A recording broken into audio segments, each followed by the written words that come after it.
stands for Humanist Viewpoints Afternoon Talk. We have supper after the talk, and then we will be going on to 7 o'clock, another talk by our overseas visitor, Mr. Roy Brown, who is past president of the international body of the Humanists, International Humanist Ethical Union. And so I want to introduce you to the president of the Humanist Society, which is Ian Bryce. Get up here so we can see you. And there's meet-up group convener Murray Love, who can welcome his attendees today. Okay, so I'm not sure which of you have come with the meetup. Such a big crowd, but any that have come especially with the meetup, welcome today. Yes. What other thing do we have? I think that's it. After the talk, I'll open the floor for questions and statements. And all you do is just put your hand up and give me your first name, and I'll write it down, and you'll get your turn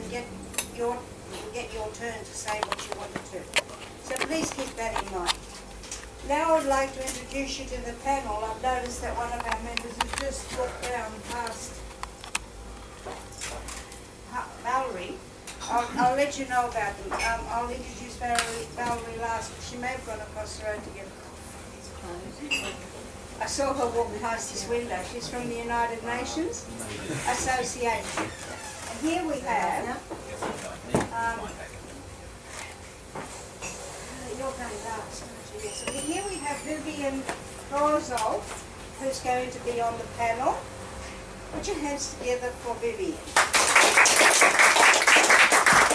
Vivienne, as she'll tell you, travelled to Israel and Palestine and was a speaker at the International Women's Day this year that I organised in Parliament House, and she presented what she'd seen.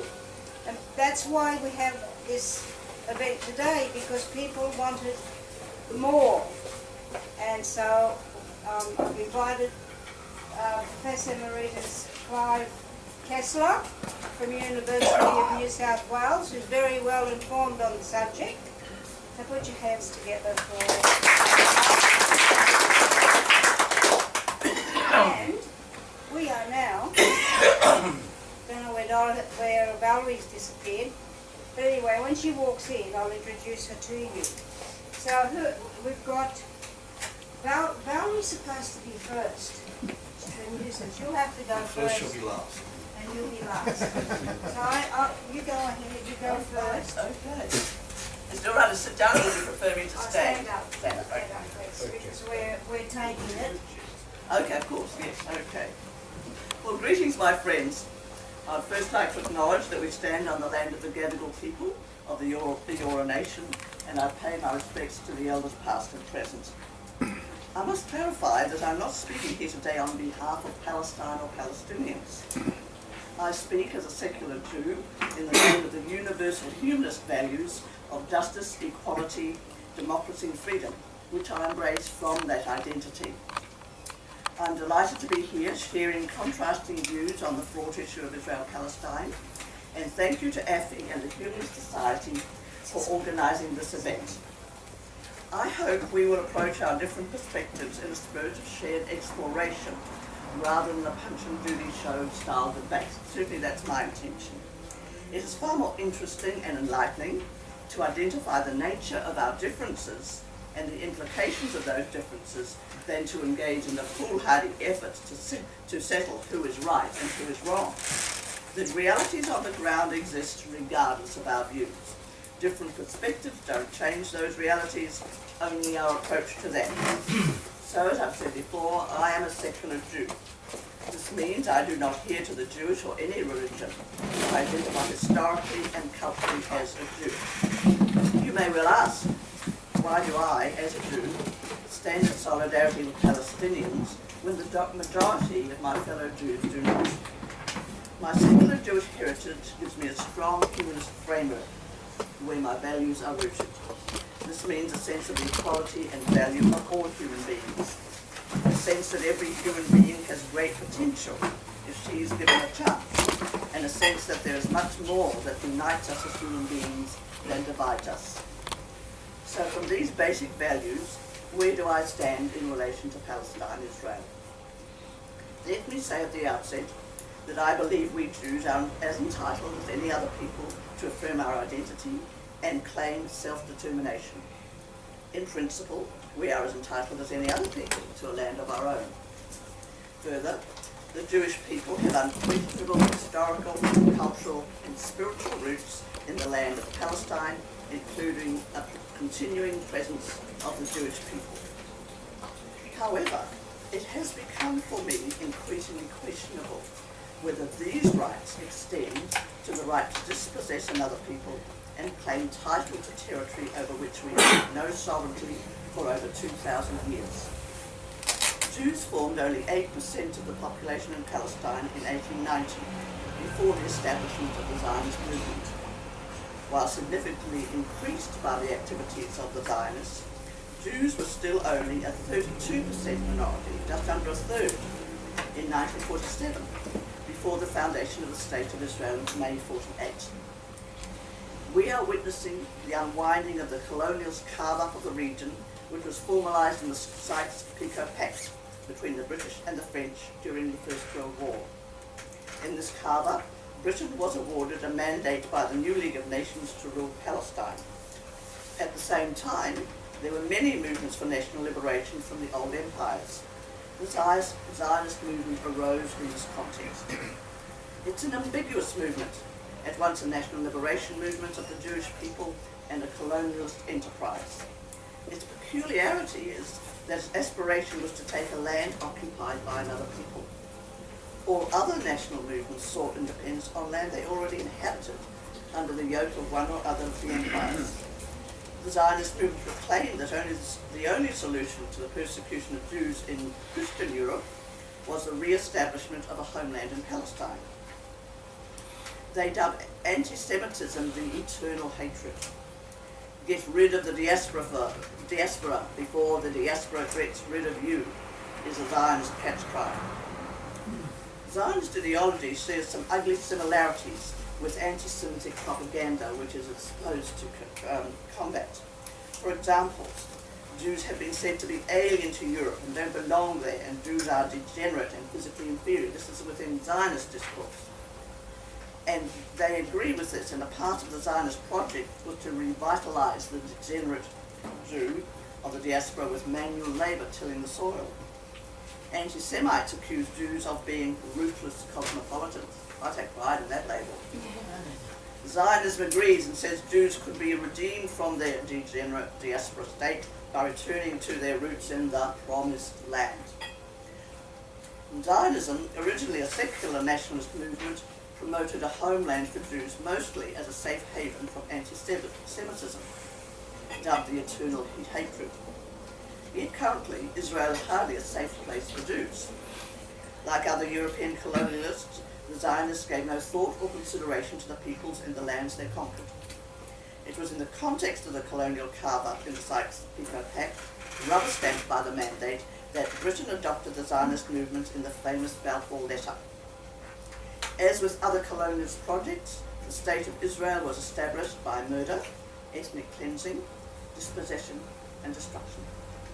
As we have just witnessed for the umpteenth time, this continues to be the nature of the Zionist project. The brand of Zionism that won out historically was only one of several visions for a Jewish homeland. It did not necessarily mean a state dominated by Jews. For some, it did not mean a state at all, rather a cultural, spiritual affirmation of roots and a place of belonging. Some, like Einstein and Gandhi, visualized binational Zionism established in negotiation with the local Palestinians. But this binational model by negotiation was not the model of Zionism that prevailed historically. It may surprise you to learn that until after World War II and the horrors wrought by the Nazis, only a minority of Jews worldwide supported the Zionist movement. As I noted earlier, the State of Israel was created by dispossession, massacres, and ethnic cleansing. It is increasingly fascist in character, even against its own dissidents. Death to Arabs and leftists is not an uncommon catch cry. It, for me, reminds me of the cry of the Nazis against the Bolsheviks and the Jews. That was their campaign, Bolshevism and Jews. While liberal Zionists claim to be free of this type of racism and claim to seek a liberal democratic Israel, their positions are also problematic.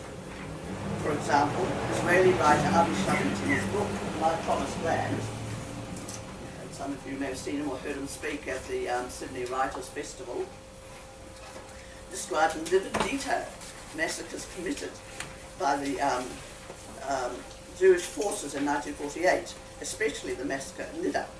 He writes, "Do I turn my back on the Jewish national movements that carried out the deed of Lydda? The conquest of Lydda and the expulsion of Lydda were no accident.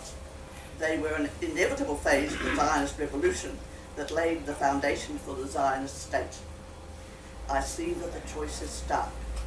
Either reject Zionism because of Lydda or accept Zionism along with Lydda. I stand by those fighters. If it wasn't for them, I would not have been born. They did the dirty, filthy work that enables my people, myself, my daughter and my sons to live." So Shavit gazes into the abyss and does not flinch. The choice is posed as stark survival. Ethnic survival, as framed by this form of Zionism, trumps, destroys universal human values, including freedom, democracy and equality. There's no action, no matter how terrible, that cannot be justified by ethnic survival, also known as the national security of the State of Israel, also known as the survival of the state where Jews are supreme. Remember, there are alternatives to this. That is why 95% of Israelis supported the recent Israeli onslaught on Gaza. This model of Zionism is indeed a death cult. The celebration in Israel of the story of the mass suicide of Jews at Masada, rather than defeat at the hands of the Romans, is a marker of this mentality. So we too are faced with a stark choice. Do we take our stand on universal humanist values or particularist ethnic identity? I embrace universalism and therefore cannot counter into politics that places ethnicity above that. Ethnic survival is consistent with humanist values, for we as Jews are included in the universal in principle. Only despair refuses the possibility of this becoming full actuality. Hope and faith and love are much better guides to vision and action. I seem to recall there was some Jew a while back who said something about that. Fear, despair and hate can drive us only into the abyss that we face now. The domination of contemporary identity by Zionist ideology bleaches it of the rich Jewish culture which preceded it and was so destroyed by the Nazi Holocaust. And there are rich alternatives to Zionist Jewish identity.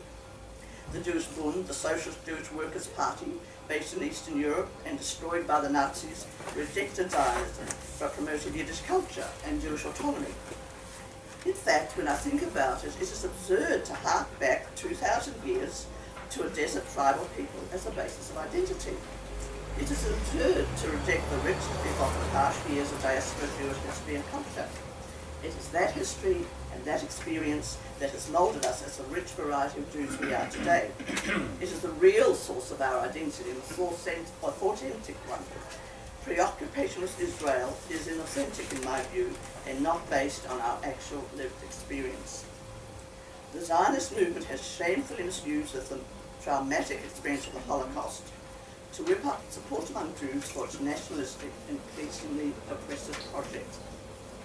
The culture of victimhood is relentlessly promoted, with a strong Israel presented as the vital protection for Jews. For the Zionists, never again means never again only for Jews, and the devil take the rest. The Zionists constantly nourish fears of dissent and division. They find anti-Semitism everywhere. Opposition to the State of Israel is said to be anti-Semitism. Though the Zionist propagandists always say reasonable criticism of Israel is okay, it's hard to see any criticism they will accept. There's a lot of guilt among Westerners for the failure to do anything to defend Jews in the Holocaust. Many who are not Jews are silenced by this accusation. At the same time, labelling criticism of Israel as anti-Semitic trivializes the real anti-Semitic unleashed by the conduct of the State of Israel. Old-fashioned anti-Semitism has become, to some extent, acceptable, even in progressive circles. We hear about Jewish power and the Jewish lobby, good old-fashioned anti-Semitic tropes. Of course, there is a Jewish lobby, and a mining lobby, and a doctor's lobby. They are legitimate in our form of democracy, but exaggerated powers are attributed to the Jewish Zionist lobby. It is often depicted as having mysterious powers and devious control. However, its power is much exaggerated and resides more in the guilt and anti-Semitic projection of the wider society. When people stand up to it, it is seen to be a paper tiger. If the cry of anti-Semitism seeks to silence criticism from outside the Jewish community, the pressures against dissent within the Jewish community are strong. Jews like us and Jews against the occupation, who challenge the dominant narrative, are labelled as self-hating Jews and not real Jews. This threat and actuality of exclusion has a strong silencing force, especially to Jewish criticism outside the fold. The views of Jews in what I call the organised Jewish community are not as monolithic as you might think. Unfortunately, because of the pressures to conform around the issues connected with Israel-Palestine, these differences are expressed behind closed doors. By speaking outside the walls of the self-imposed ghetto, however, we break an important taboo. And by breaking the taboo, by speaking out against the monolithic Zionist ideology, we help to break down the walls of the mental ghetto, brick by brick. Around the world, more and more Jews are revolted by the atrocities committed in their name by the State of Israel. They are breaking the taboos, breaking the chains. In speaking out and taking action, we contribute to the liberation not only of the Palestinians, but also of ourselves. We work for a time where Jews and Palestinians can reach out to each other in our shared humanity. Surely, with our shared history, our shared land, and our respective histories of persecution, we have so much in common. Thank you. Thank you.